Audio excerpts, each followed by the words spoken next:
लखनऊ में गुरु श्री तेग बहादुर जी महाराज के बलिदान दिवस पर कार्यक्रम का आयोजन हुआ, जहां पर मुख्यमंत्री योगी आदित्यनाथ ने बलिदान दिवस पर गुरु श्री तेग बहादुर जी को श्रद्धांजलि दी है, उनको नमन किया, याद किया। वहीं सीएम ने लोगों को संबोधित करते हुए कहा कि गुरु श्री तेग बहादुर जी महाराज ने देश और धर्म से हटकर कभी भी किसी विदेशी आक्रांता के सामने, किसी विधर्मी के सामने सिर को नहीं झुकाया। हम सबको गौरव की अनुभूति होनी चाहिए। कैसे दिव्य गुरु परंपरा का सानिध्य सिख पंथ के अनुयायियों को प्राप्त हुआ, जिन्होंने अपनी साधना से, अपने सामर्थ्य से न केवल इस कौम को बल्कि पूरे देश को, पूरे सनातन धर्म को न केवल सुरक्षा प्रदान की बल्कि एक लंबे समय के लिए उन्हें अभय भी प्रदान किया। याद करिए कैसा कालखंड रहा होगा। गुरु नानक देव जी से ही परंपरा चलती है। देखते हैं एक विदेशी आक्रांता बाबर के रूप में देश के अंदर अत्याचार कर रहा है, उसके खिलाफ गुरु नानक देव जी आवाज उठाते हैं।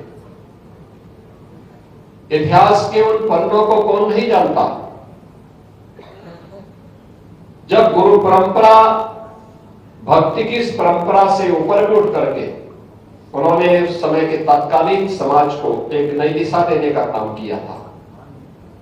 और ये परंपरा आगे बढ़ते हुए शहादत और बलिदान की सुदृढ़ नींव को आगे बढ़ाते हुए गुरु तेग बहादुर जी महाराज और गुरु गोविंद सिंह जी महाराज तक पहुंचते पहुंचते तो सत्य का एक दिव्य पुंज बनकर के न केवल सनातन धर्म की रक्षा के लिए बल्कि भारत की रक्षा के लिए अपने आप को बलिदान करने में कभी चूकी नहीं। गुरु तेग बहादुर जी महाराज ने उस समय कश्मीर को बचाया। उस समय के अत्याचार से कांप रही सनातन धर्मावलंबियों को एक नया जीवन दिया था। और उस समय कश्मीरी पंडितों को इस बारे में कहा था, जिनको एक हुक्म मिला था कि उन्हें इस्लाम स्वीकार करना है। कश्मीरी पंडित भटक रहे थे, कहां जाएं, कौन शरण देगा।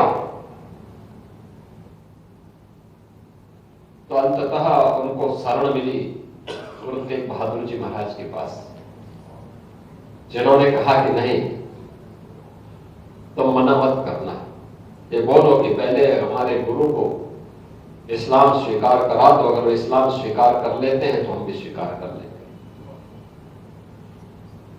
और फिर ये सिलसिला आगे बढ़ा। लेकिन उन्होंने कभी भी देश और धर्म से हट करके किसी विदेशी आक्रांता के सामने, विधर्मी के सामने कभी सिर नहीं झुकाया।